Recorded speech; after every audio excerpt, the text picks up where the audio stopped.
चर्चा करेंगे कि अन्नप्राशन का क्या मतलब होता है। अभी निधि राज जो रमेश बाबू के नाती है और नीतीश बाबू प्रीति जी की बेटा है, निधि कुमार, इनका अन्नप्राशन है। पीछे में बैलून के द्वारा सजा रहे हैं, कुछ तो फूट जाते हैं तुरंत, सजा रहे हैं। यहाँ सत्संग चल रहा है। सज्जनों, याद रखना, आपके बच्चे जिस दिन आप गर्भवती होते हैं उसी दिन से आपके बच्चे अन्न खा रहे हैं, उसी दिन से आपके बच्चे हर चीज सीख रहा है। आपके गर्भ में ही वो अन्न खा रहा है, सीख रहा है, सोच रहा है, चिंतन कर रहा है। ये मत समझो कि जन्म लिया तो हम अब भात दाल सब्जी खीर खिला रहे, नहीं। आपके बच्चे जब पेट में थे तभी वो खा रहे थे। मतलब जो स्त्री गर्भवती अवस्था में मोबाइल रात 12 बजे तक चलाती है, गर्भवती अवस्था में टिकटॉक चलाती है, गर्भवती अवस्था में खूब नाच सिनेमा देखती है, तो बच्चा उसका पेट में खा रहा है। क्या खा रहा है? बच्चा जो है अपने माँ के पेट में वो मोबाइल जो माँ देख रही है, जो माँ दिन रात उस मोबाइल की तरफ देखते हैं, गंदी गंदी गाने भोजपुरी डीजे सुनते हैं, तो बच्चा भी वही सीख रहा है, माँ के पेट से सीख रहा है, सब ग्रहण कर रहा है। क्योंकि बच्चा पेट में है, आप जो देखते हैं बच्चा भी देखते हैं। महाभारत में अभिमन्यु मारा चला गया है ना, किसकी गलती से? माँ की गलती से। जब माँ और बाप कहानी कह रहे थे, युद्ध की संरचना कर रहे थे, तो माँ सो गई। अब माँ सो गई तो बच्चे भी सो गए। तो जब बच्चे सो गए तो बच्चा तो जान नहीं पाया कि आगे का युद्ध कैसे लड़ेंगे। इस प्रकार से सज्जनों, गर्भवती अवस्था में जो स्त्री पूजा पाठ करती है, पूजा करने मंदिर जाए या सत्संग में जाए, सत्संग में बैठे, तो जितने देर वो गर्भवती अवस्था में सत्संग में बैठते हैं उतना देर उसके बच्चे का ध्यान सत्संग में रहता है। क्योंकि बच्चे का जो तार है माँ से जुड़ा हुआ है, कोई पिता से ज्यादा नहीं है। आप बेटी हो चाहे बेटा हो, ज्यादा बात जितनी खुल करके बेटा माँ को बोल देंगे, पिता को नहीं बोल सकते। क्योंकि माँ से अधिक प्रेम होता है, बेटा हो चाहे बेटी हो। तो अन्नप्राशन का मतलब होता है कि जो आप दिन भर कर्म करते हैं, जो आप खाते पीते हैं, जो आप सोचते हैं, आप ज्यादा चंचल हैं तो आपके बच्चे भी चंचल हो जाएंगे। आप ज्यादा चिंतित रहते हैं, दुखी रहते हैं, आपके बच्चे भी चिंतित दुखी हो जाएंगे। आप बीमार अवस्था में पानी कम पीते हैं, आपको कोई रोग है तो आपके बच्चे का भी रोग स्वाभाविक हो जाएगा। इस प्रकार से अन्नप्राशन, आपके 9 महीने तक आपके बच्चे आपके पेट में खाते हैं। आप सोचते हैं, गलत सोचते हैं तो बच्चा भी गलत बन जाता है। आप अच्छी भोजन करते तो बच्चे भी अच्छे बनते हैं। आप पूजा पाठ में मन लगाते हैं तो बच्चे भी मन लगाते हैं। आप यदि गर्भवती अवस्था में चुगली करते तो बच्चे भी चुगली करते हैं। आप गर्भवती अवस्था में रुसते फूलते हैं, गाल मुँह फुलाते हैं तो बच्चे भी गाल मुँह फुलाते हैं। इस प्रकार से कहा जाता है अन्नप्राशन। बच्चा हर चीज आपके पेट में 9 महीने तक खाता पीता जीता है। एक बार की बात, एक माँ थी, माँ मदरसा। बैठो नीतीश बाबू, आप भी हैं तो बैठिए कहीं। एक माँ थी मदरसा। माँ ने क्या किया, मदरसा माँ वो अपने बच्चे को गोद में खिलाती थी, बच्चे को लेकर ओटगन लगाती थी, और बच्चे को गोद में जब लेकर खिलाती तो बोलती थी, श्लोक बोलते थे बेटा से, शुद्धोसी बुद्धोसी निरंजनोसी संसार माया परिवर्तते। कहती थी अपने बेटा से शुद्धोसी, मतलब कहते थे शुद्धोसी। जब भी कटोरी माली तेल लेकर हाथ में पीठ पर रगड़ती थी बच्चे को, बेटा को, तो बोलते थे शुद्धोसी। फिर इधर से बुद्धोसी, फिर उठा के टांग ऊपर करते थे बुद्धो निरंजनोसी, फिर पीठ में थपथपाते थे संसार माया परिवर्तते, फिर ऐसे यहाँ तेल लगाते थे काजल। मतलब हर समय यही श्लोक बोलते थे। इसका मतलब क्या होता है? माँ बेटा से कहती थी शुद्धोसी, कहती थी बेटा तुम शुद्ध हो, तुम शुद्ध हो। देखो तुम अभी जन्म लिए हो, ना तुम गुटखा खाते हो, ना तुम बीड़ी पीते हो, ना खैनी खाते हो, ना तुम गाली देते हो, ना चुगली करते हो। तू मेरा बेटा है, शुद्ध बेटा है। माँ कहती है बुद्धोसी मतलब बुद्धिमान बेटा हो तुम। मैं चाहूंगा कि तुम मेरा बेटा बुद्धिमान बनकर आओ। बुद्धिमान का मतलब ये नहीं कि साधु बन गए। कितने लोग सत्संग में बच्चे को ले जाओ तो डरते रहे, मत जाने दो, साधु हाथ रख देगा तो कहीं बेटा चल ना दे सत्संग में, ऐसा डरते हैं। सज्जनों, बुद्धोसी मतलब बुद्धिमान अपने घर में बनाओ। जैसे सबसे बड़ा विश्वविद्यालय, सबसे बड़ा स्कूल, ज्ञान गुरुकुल हमारे घर में है। घर और माता पिता जो टीचर है, माता पिता जो मास्टर है, वो मास्टर से बड़ा कोई स्कूल का मास्टर नहीं हो सकता। वो अपने लिए भौतिक शिक्षा के लिए वो मास्टर ठीक है, लेकिन माँ बाप जो ज्ञान बच्चे को देते बचपन से, वो ज्ञान बच्चे के मेमोरी पावर में उतर जाता है, माइंड में उतर जाता है, सीख लेता है। तो कहा बुद्धोसी निरंजनोसी, कहा तुम मेरे बेटे सबसे अलग हो। पड़ोसी के बेटा माटी में खेलता, मेरा बेटा नहीं खेलता है। दूसरे का बेटा किसी बात के लिए झगड़ा करता, मेरा बेटा नहीं करता, इसलिए सबसे अलग है। संसार माया परिवर्तिते, कहते हैं बेटा इस संसार जो है परिवर्तनशील है, आता है चला जाता है। अब बच्चे को आत्म ज्ञान भी दे रहा है। कौन दे रहा है? माँ दे रहे हैं बच्चे को आत्म ज्ञान। कैसे देता है? आत्म ज्ञान क्या होता है? या तो विद्यार्थी लेवल के लोग कम है, युवक नहीं है, बेटियां नहीं है, जो विद्यार्थी को भी सत्संग में रहना चाहिए। आत्म ज्ञान क्या होता है? एक उदाहरण से समझे, थोड़ा सा समझिए। दूर से कोई सुन रहा हो विद्यार्थी तो सुन लेना। एक विद्यार्थी चला जा रहा था, इंटरव्यू था उसका नौकरी का। इंटरव्यू में गया। विद्यार्थी जब गया इंटरव्यू देने के लिए, तो जब घर से निकला तो पिता ने क्या कहा? बेटा लाइट बंद करो। बेटा गुस्सा गया। जब लाइट बंद किया तो कहा मोटर बंद करो। मोटर भी तुम चलते छोड़ दिया। फिर गुस्सा गया। कहा पंखा बंद करो, तुम्हारा पंखा भी चल रहा है फालतू का। इस प्रकार से कहा टूटी, तुम्हारा जो टंकी का पानी चल रहा है बर्बाद हो रहा है, उसको बंद करो। इतनी बात कही तो पुत्र को गुस्सा आ गया। कहा पिताजी आप मुझे टोकते रहते हैं, मैं जा रहा हूं इंटरव्यू में, आप टोक दिए मेरा इंटरव्यू खराब हो जाएगा, मैं तो स्कूल जा रहा हूं, क्यों टोकते हैं? कहा सुनो बेटा, कहा बेटा लाइट बंद करना, पानी बंद करना, पंखे बंद करना, मोटर बंद करना, ये सब फालतू चल रहा था, मैं इसलिए कहा। लेकिन बेटा जाओ, तुम्हारा इंटरव्यू है, मैं तुम्हें आशीर्वाद देता हूं कि तुम पास हो जाओगे, लेकिन याद रखना ये बेटा आत्म ज्ञान है।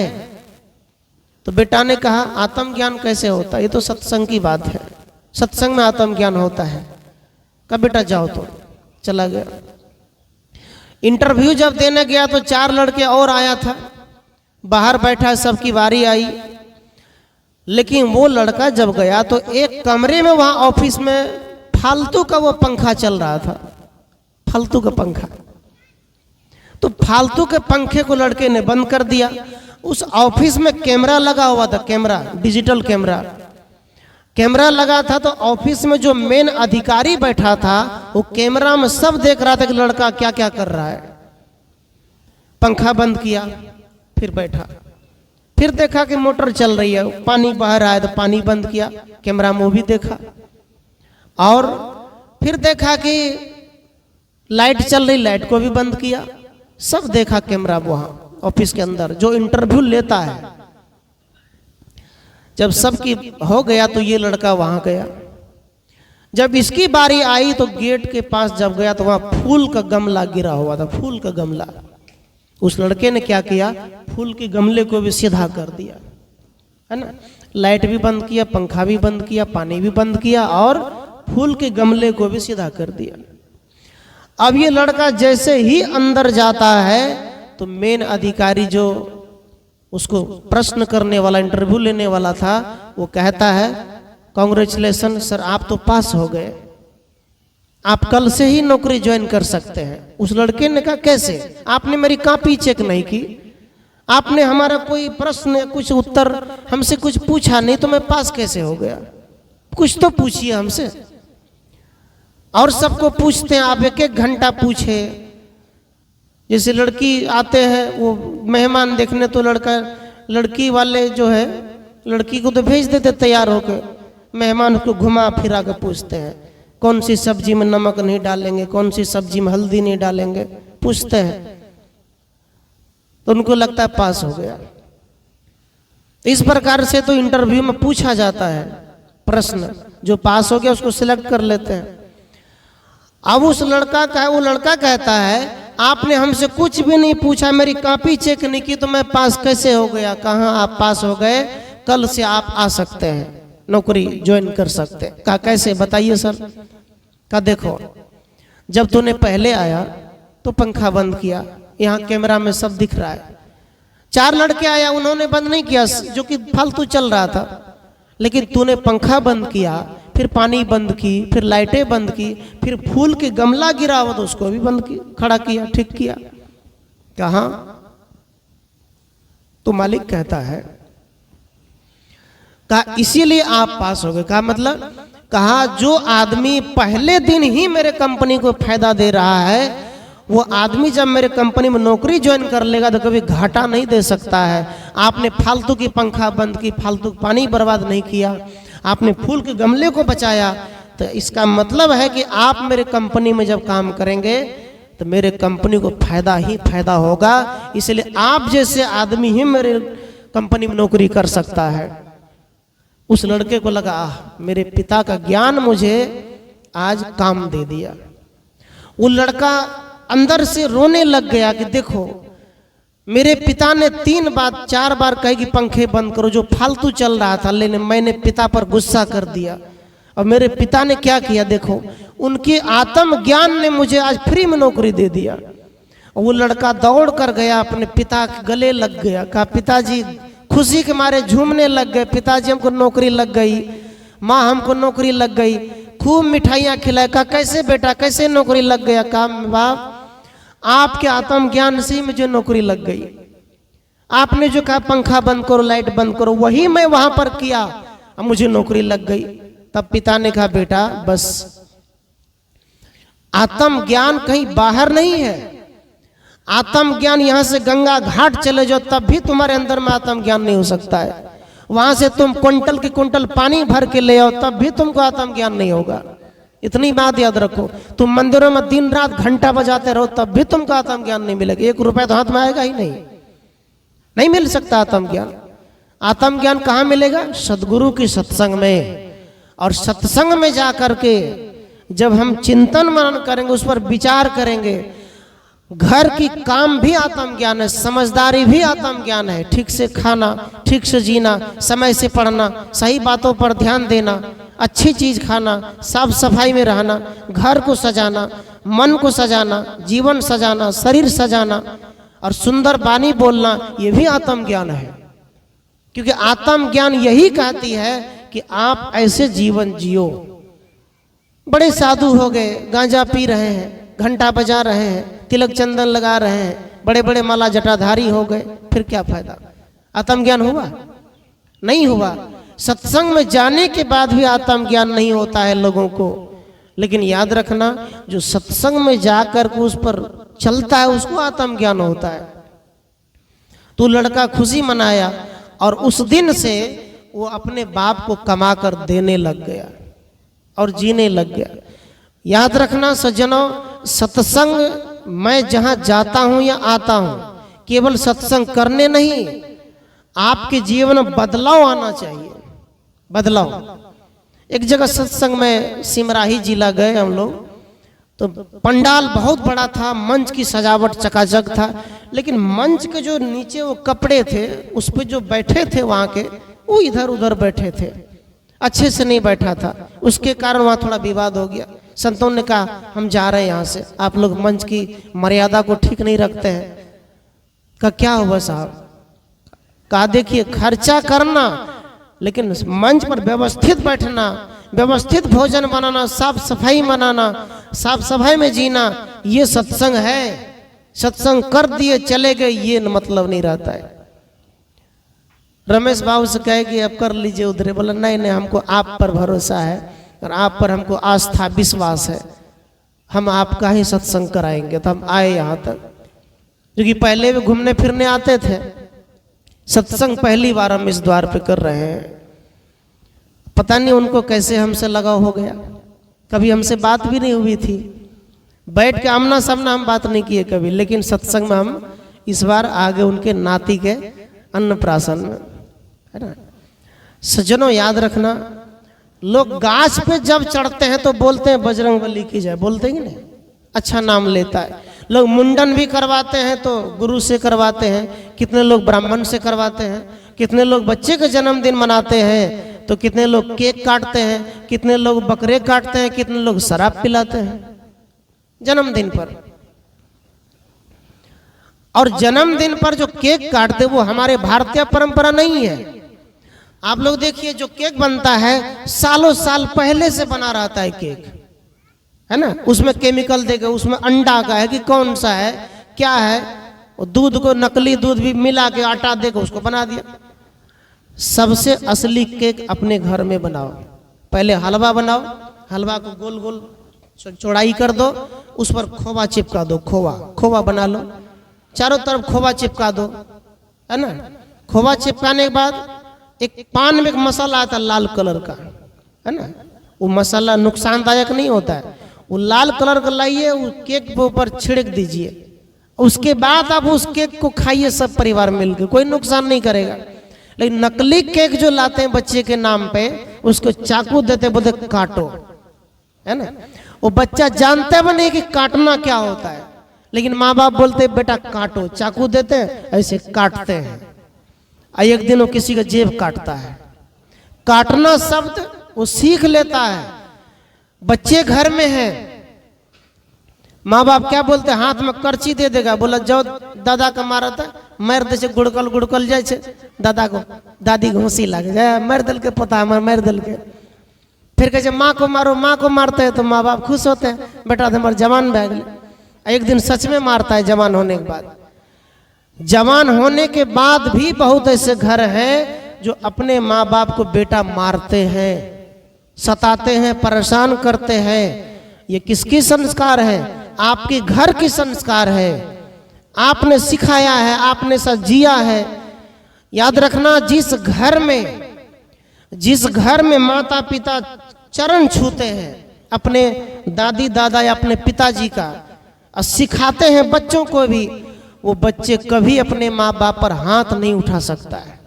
चरण छूना सिखाओ। चरण छूना मतलब क्या होता है?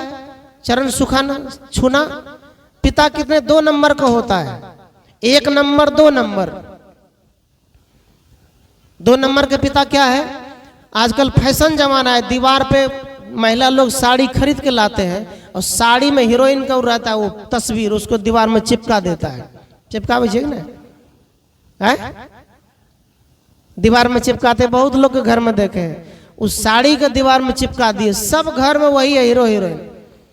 किसी घर में साधु महात्मा का सिंहासन लगाओ, दरवाजे पे सिंहासन लगाओ, तस्वीर लगाओ।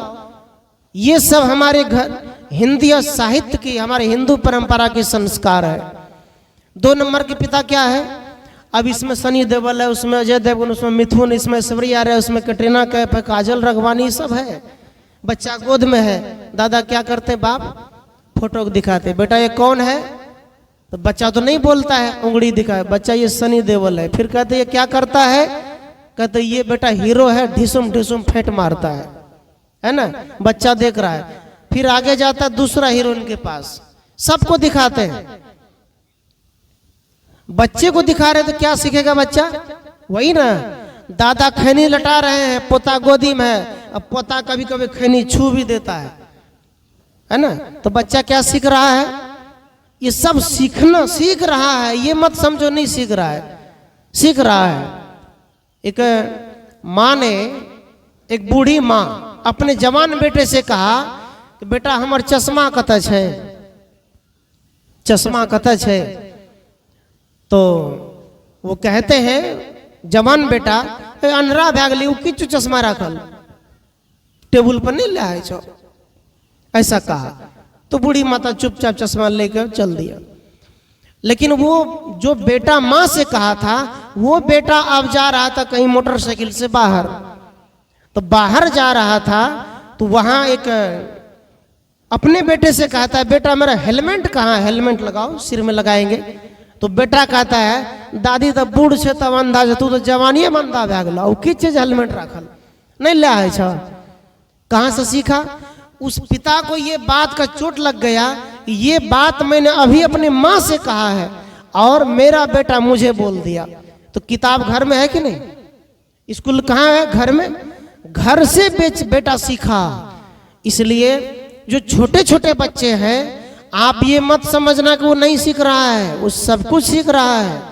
आप क्या करते हैं, क्या खाते, क्या बोलते, क्या जीते हैं, क्या मन से सोचते हैं, वो बच्चा सब सीख रहा है, लेकिन बोलने की क्षमता उसमें नहीं है, इसलिए नहीं बोलता है, नहीं बोल पा रहा है। अब एक नंबर की पिता क्या है? एक नंबर की पिता है, सुबह हुआ गोदी में लिया, बच्चा रो रहा है, लेके अरे रे बेटा देखो ये कबीर साहब है, ये कबीर साहब बड़े महान सम्राट संत हुए, भरम पाखंड को मिटाया, छुआछूत को मिटाया, बच्चे को सिखा रहे हैं। तब क्या भाई मैं ही बाबा जी हैं, ये देखो बिहार के प्रसिद्ध संत हैं, ऐसे ये महान संत है, तपस्वी है, ये सिखा रहे हैं। फिर गए आगे, ये माता सीता है जो कष्ट सह करके पति के साथ रहे, ये सब सिखा रहे हैं। अब जिस घर में एक नंबर की पिता है कि संतों का दर्शन करा रहे हैं, उसमें अच्छे अच्छे महापुरुष का दर्शन करा रहे हैं, राम जी को दिखा रहे, देखो राम जी मर्यादा पुरुषोत्तम है, धन को लात मार दे लेकिन भाई भाई को कभी नहीं छोड़ा, भाई भाई में प्रेम रखा। अब ये पिता जब ऐसे अपने पोते को या बेटे को गोदी में लेकर करता है, तो क्या वो बेटा अपने माँ बाप को मारेगा? कभी नहीं मार सकता है। यही आत्मज्ञान है, इसी को केवल धारण करना है, इसी को सीखना है। आप जितने भी देवी देवता की पूजा करो, आप माटी का करो, आपके घर तो पूरा माटी है, पूरी धरती माटी है, चलो आप छोटी सी थंब बना के करते हो, आस्था है, श्रद्धा है, करो। लेकिन मैं कहूंगा आप पूरी घर की पूजा करो, छोटी सी माटी की नहीं, पूरी घर की पूजा करो। आप कमरे की सफाई ठीक ठाक से करो, कपड़े की सेटिंग ठीक ठाक से करो, इतना सुंदर ढंग से सजाओ। आजकल की लड़कियां, माताएं, बेटा क्या करते हैं, बाल का डिजाइन तो बना लेता है, बाल का डिजाइन बनता है, काटते काटते इतना छोड़ता है कि धान के बिछड़ा गिरा है, जुल्फी थोड़ा सा, उसको पकड़ के कोई खींच लेगा। ये लड़कियां लोग जब फैशन करेगी, तो लड़का जब श्रृंगार करता है तो उसका कपड़ा यहाँ से होता है, बेल बटन होता है, टाई होता है, गले में हर चीज होता है। लड़कियां श्रृंगार करते धीरे धीरे कपड़ा छोटा हो जाता है। ये क्या है? मतलब सज्जनों, आप अपना सुंदर सदी शरीर को प्रदर्शन मत करो, प्रदर्शन मतलब दिखाओ मत, आप सुंदर संस्कार में रहो और भक्ति सत्संग जवानी से करो। ये मत सोचो कि ये बूढ़ों का काम है, सत्संग बुढ़ापे का नहीं है, बुढ़ापे में सत्संग होगा ही नहीं, बुढ़ापे में ध्यान नहीं कर पाओगे तो बुढ़ापे में सत्संग नहीं कर पाओगे। जवानी का चीज है ना। जिसके जीवन में मिला सत्संग है, उसके जीवन में क्या है? हर घड़ी आनंद ही आनंद है। संतों से प्रश्न पूछा कि जीवन में आनंद कैसे होगा, तो कहा जिसके जीवन में सत्संग है वही आनंद है। सत्संग मतलब कोई पंडाल वाला सत्संग नहीं, घर वाला सत्संग। पंडाल में तो कुछ देर होता है, घर में ज्यादा देर होता है। कैसे? एक बार एक महिला सत्संग में गई और दो महिला सत्संग में जा करके तो दूसरे दिन गई तो एक पड़ोसी के सहेली उसको पूछने गया, कहा कल 12 के पास गई, कहा क्या कर रही हो? कहा हम सत्संग कर रहे हैं। कहा अच्छा सत्संग कर रहे हैं? कहा। तो उस माता ने कहा देखो सत्संग तो कल कर रहे थे, ये कौन सा सत्संग है? सत्संग तो कल कर रहे थे ना, सत्संग में साधु आए, प्रवचन किए, वहां सत्संग चल रहा था। ये कॉल के पास कौन सा सत्संग है? हाथ में साबुन है, हाथ में कपड़ा है, ये कौन सा सत्संग है? कहा नहीं हम सत्संगे करे छिए। का दिमाग खराब छ तोर? कौन सत्संग है से? कहा नहीं माता जी सत्संगे करे छिए। कहा कैसे? कहा कल साधु कह रहे थे कि सत्संग में आना और जब सत्संग से जाना तो जो आपके सास ससुर है जब वो चल फिर नहीं पाते हैं, खुद से उठ नहीं पाते हैं, तो उसका कपड़ा धो देना, ये काम करना। तो उसने कहा कि कल साधु ने कहा था, हम कभी करते नहीं थे, लेकिन साधु के वचन सुन करके आज हम सासू के कपड़े साफ कर रहे हैं। तो मेरा यही सत्संग है ना। कौन सा सत्संग है? आप लोग भी सत्संग करिए। आप यहां से जाइए तो आप सोचिए कि आपकी सास ससुर यदि बीमार है या बूढ़ है, नहीं चल फिर पाते हैं, बीमार अवस्था में, तो उसका लुंगी धोती कुर्ता साफ कर दो, हो गया सत्संग। वही मेन सत्संग है, क्योंकि यहां सुन रहे हैं, करना तो घर में है, कोई बाहर नहीं होगा।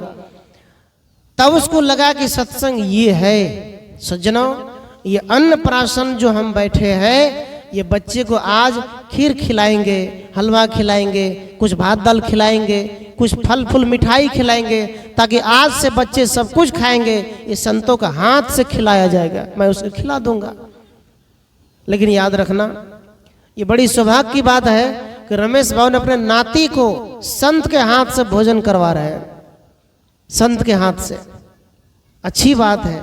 संतों के हाथ से यदि बच्चा भोजन करेगा तो उस बच्चे को कोई काल कलेश भूत चुड़ैल डायन कभी लग नहीं सकता है, क्योंकि एक महापुरुष के हाथ से भोजन कराया जा रहा है और कराना भी चाहिए। पहला अन्न साधु खिलाए, ले बेटा बच्चा खा लो, मुंह में खा लो। ना खाएगा लेकिन चूस तो लेगा, चाट तो लेगा थोड़ा सा, लेकिन ये संस्कार अंदर जाएगा, उसको संस्कार को पिएगा वो। कबीर साहब ने कहा, एक चौराहे पे जाके एक गांव में बहुत बड़ी सभा लगा था, जहां पर झगड़ा चल रहा था, चुगली निंदा चल रहा था। कबीर साहब वहां पहुंच गए। कबीर साहब ने कहा, कोई राम रसिक रस पियोगे? कहा राम रसिक रस पियोगे क्या? लोग चौंक गए। कहा क्या मतलब, कौन पिएगा राम रस? हम क्यों पिए? कहा पियो ना। कहा क्यों पिए बताइए ना, क्या फायदा? का अमर हो जाओगे। कहा राम रस जब पियोगे तो अमर हो जाओगे। कहा कैसे? कहा देखो तो पीकर सही। कहा वो रस क्या है? कहा कोई राम रसिक रस पियोगे, पियोगे युग जियोगे, फल लंकृत बीज नहीं बकला, सुख पंछी तहाँ रस खाई, चुबे न बुंद अंग नहीं भीजे, दास सवर सग भवलाई। कबीर साहब कहते हैं, राम रस ये ना सोचो कोई आम का रस होगा या लताम का रस होगा या इमली रस होगा, वो रस नहीं। कबीर साहब कहते हैं कोई ज्ञान का रस पियोगे, क्योंकि यहाँ चुगली कर रहे हो, झगड़ा कर रहे हो, चलो राम का रस पियो, शांति बना के रखो, ये पी लो थोड़ा राम रस। राम रस लोग तो 24 घंटा अष्टजाम करते हैं। एक बार हम कुर्साकंटा जा रहे थे, तो एक भगवा कपड़ा पहन के एक आदमी मेरे गाड़ी को हाथ दिया, तो मैं रोक दिया, तो गाड़ी में पीछे बैठ गया। पहले मैं भी अष्टजाम में जाता था, लेकिन जब ज्ञान हुआ तो अब समझ में आ रही कि राम वास्तविक क्या है। अब पता चल रहा है कि उस राम की भजन करना चाहिए कि आत्म राम की भजन करना चाहिए। अब समझ में आ रही, क्योंकि ज्ञान हो गया, अब वो नकली छूट गया, असली को धारण कर लिए। तो उस आदमी ने पीछे बैठ गया। मैं कहा कहाँ से आ रहे हैं? बाबा हम पत्र देकर अष्टजाम का पत्र देगा। अच्छी बात है। मैंने कहा सुनो, अष्टजाम में जाना, अष्टजाम करना, लेकिन एक बात आप लोग मैं पूछना चाहता हूँ। कहा पूछिए। मैंने कहा अष्टजाम असली वही करता है जो धोती पहनकर निर्जला होकर के और खैनी बीड़ी चाय पान सब फेंक करके और 24 घंटा जो राम की जाप करे, मैं समझता हूँ वही असली अष्टजाम करता है। और जो अष्टजाम में जा करके पान भी खाए, बीड़ी पिए, कितने ढोलकिया जब तक गांजा नहीं पिएगा ढोलक नहीं बजेगा, वो पंडाल में ही नहीं जाएगा। कितने नचनिया जब तक उसको शराब नहीं पिलाओगे तो नाचबे नहीं करेगा। तो कबीर साहब का देह हिलाए भक्ति नहीं होई, स्वांग धरे नर बहु विधि जोई। कहते देह हिलाने से भक्ति नहीं होता है। ये देह को हिला देंगे, सजा देंगे तो भक्ति नहीं होगा, भगवान खुश नहीं होगा। राम जी खुश नहीं हो, राम जी हंसेगा तुम क्या कर रहे हो। आज यदि भगवान होते तो भगवान सब भी सब गदा लेकर हम सबको मारते। ये सब क्या कर रहे तुम, हम ऐसा करते थे क्या। रामायण पाठ में आया एक आदमी, वो मेरे पास मिलने आया, तो उसको पता नहीं रहा होगा शायद, हमारे आश्रम में सब नशा वर्जित है, जो आया 500 रुपया देना पड़ेगा। मैंने लिख दिया है, जो आश्रम में खैनी तक खाएगा उसको दान पेटी में 500 रुपया डालना पड़ेगा, तभी उसको छोड़ेंगे, नहीं तो नहीं छोड़ेंगे।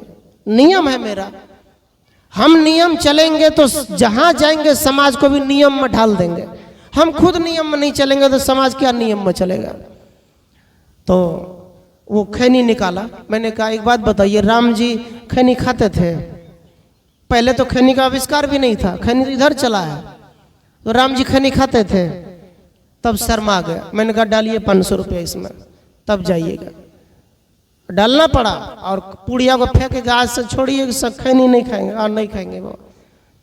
इस प्रकार से साहब कबीर का तो देह हिलाए भक्ति न होई, जो देह हिलाकर सत्संग का भक्ति करता है उसका सत्संग भक्ति भगवान का पाठ सफल नहीं होता है। भक्ति है तन थिर मत थिर बचन थिर सुरत निरत थिर होए। कहते जब तन थिर होगा, मन थिर होगा, सुरत शांत होगा, तब ध्यान लगेगा।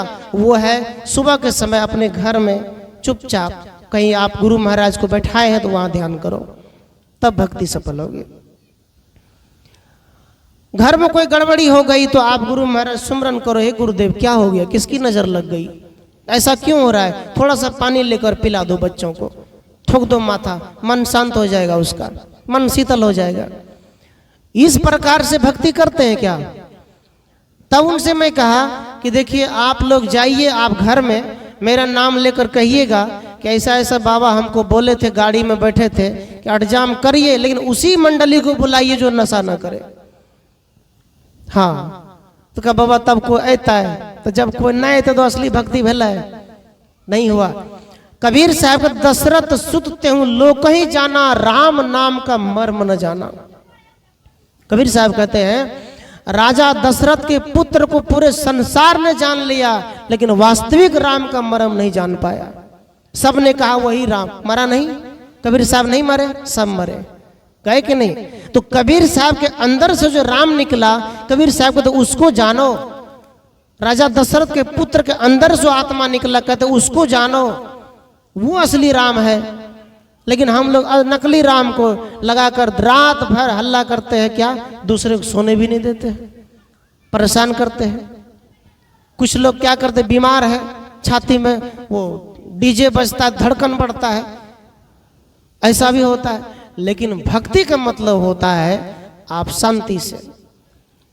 राम जी ने क्या किया, रामचरित्र मानस है ना, मर्यादा पुरुषोत्तम श्री राम कहते हैं ना, रामचरित्र मानस।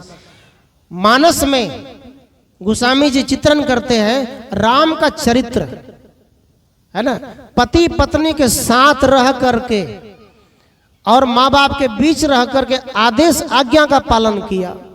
जब राम जी को वनवास भेज हो गया तो लक्ष्मण जी कहते हैं भैया आप तो राजा हैं, आपके पास तो बहुत तीर धनुष है, अरे इस सबको उड़ा दीजिए ना, आप तो राजा है, मार क्यों नहीं देते। तो राम जी ने कहा ये मेरा संस्कार नहीं है। क्या मुझे माँ बाप ने यही सिखाया कि मैं भाई भाई को अपनों को मार दूं, मैं अपने पिता पर बाण चला दूं, तुम यही चाहते हो मैं अपने माँ पर बाण चला दूं, कैसे चला दूं। राम जी ने सहज स्वीकार कर लिया वनवास। और जब वनवास गए किसके कारण, पूरी अयोध्या को तोड़ने वाला कोई अयोध्या की जनता नहीं था। केवल रामायण पढ़ो मत, रामायण के अंदर जाकर देखो।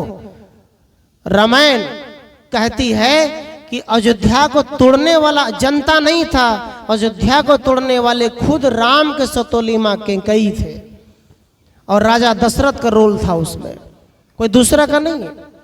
राजा दशरथ अगर दूसरी शादी ना करते, कैकेयी से शादी ना करते तो घर टूटता, उनसे वचनबद्ध ना होते कि तुम्हारा भरत ही बेटा राजा बनेगा, तो घर टूटता नहीं टूटता। लोभ हो गया, लालच हो गया। मंथरा जैसी कपट चाल चलने वाली नारी घर में आ गई, कि कई जैसी दूषित महिला घर में आ गई, घर टूट गया। और राम जी जब वनवास चले गए, जब भरत जी ननिहाल से आए, तो राम जी से पूछा, अपने माँ से पूछा कि कई से कहा, माँ भैया कहाँ है, मेरे भाई कहाँ है। राम कहा, अरे अब तो चुप हो जाओ, तुम्हारे जीवन के जो कांटा है ना वो सदा के लिए निकल गया। कहा कैसे? कहा देखो राजगद्दी के लिए लड़ाई चल रहा था ना। कहा अब राम कभी भी राजगद्दी पर नहीं बैठेगा, अब तुम ही बैठो, क्योंकि राम को मैंने भेज दिया वनवास, तुम आराम से राजगद्दी पर बैठो। भरत ने कहा, माँ यदि तुम मेरी माँ ना होती तो यही तलवार से तुम्हारी गर्दन अलग कर देता मैं, तुम माँ होकर कैसी बात करती हो। तो जब जा रहे थे वशिष्ठ जी, कहा भरत कहाँ जा रहे? कहा भैया की तलाश में। कहा रुको रथ ले लो। तो भरत जी कहते सिर भर चलो उचित असमोरा, सिर भर। कहा मेरे भैया राम जो है पैदल गए होंगे, मैं तो सिर के बल चलूंगा तभी मेरा पाप कटेगा। वो जब पैदल चले हैं, नंगे पांव चले हैं, तो मैं सिर के बल चलूंगा तभी मैं उसका भाई कहलाने के लायक रहूंगा। तो गुरु से कहा, माँ से कहा, माँ आप कहते हो ना राम तेरा क्या लगता है, राम कौन है? कहा सुनो, जिस तरह से मछली पानी के बिना जीवित नहीं रह सकती है, पानी के बिना, इसी प्रकार से हम और मेरा भैया का प्रेम है, हम भैया के बिना भी जी नहीं सकते।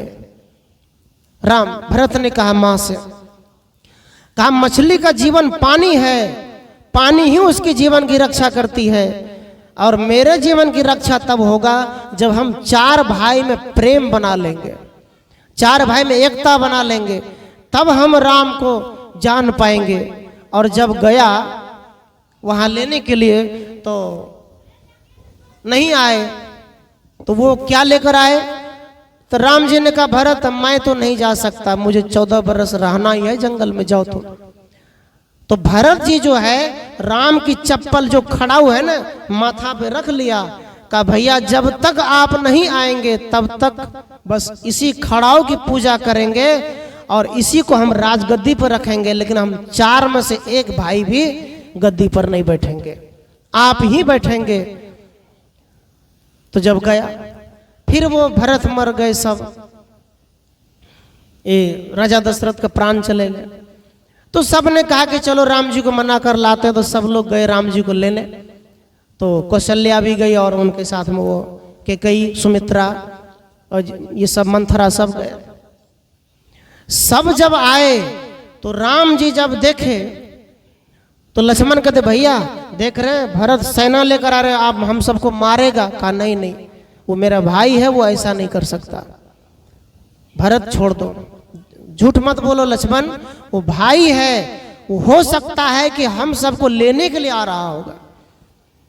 सज्जनों कुछ देर बाद जब पहुंचे नजदीक तो राम जी सबसे पहले कैकेयी का चरण छू लिया, सतोली माँ का चरण छू लिया।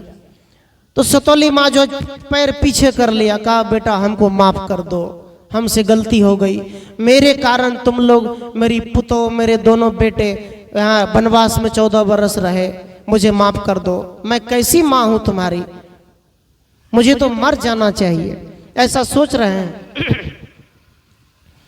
और ऐसा सोचते सोचते भरत जब माँ कैकेयी का चरण छुए तब गए कौशल्या के पास, अपनी माँ के पास। कौशल्या का चरण छुए तो माँ ने कहा बेटा मैं जिस राम को देख रहा हूं वो मेरा असली बेटा है। तो राम ने कहा माँ नाराज मत होना, आप सोचेंगे कि मेरा बेटा पहले मेरा पैर क्यों नहीं छुआ, उनका क्यों छुआ। कहा नहीं बेटा, मुझे खुशी मिली कि तूने दुश्मन को भी क्षमा कर दिया, जिसने तुम्हें वनवास भेजा उसका चरण तूने छू लिया, तो सोचो इससे बड़ा और महान बेटा कौन हो सकता है। और उसके बाद कैकेयी जो है क्षमा मांगे और सब गोतनी फिर मिल गए, मिल करके फिर राम जी को घर लाए। ये रामायण कहती है। रामायण ये नहीं कहती कि तुम अनाप शनाप कुछ से कुछ करो, विवाद उठाओ, तुम कुछ भी करो।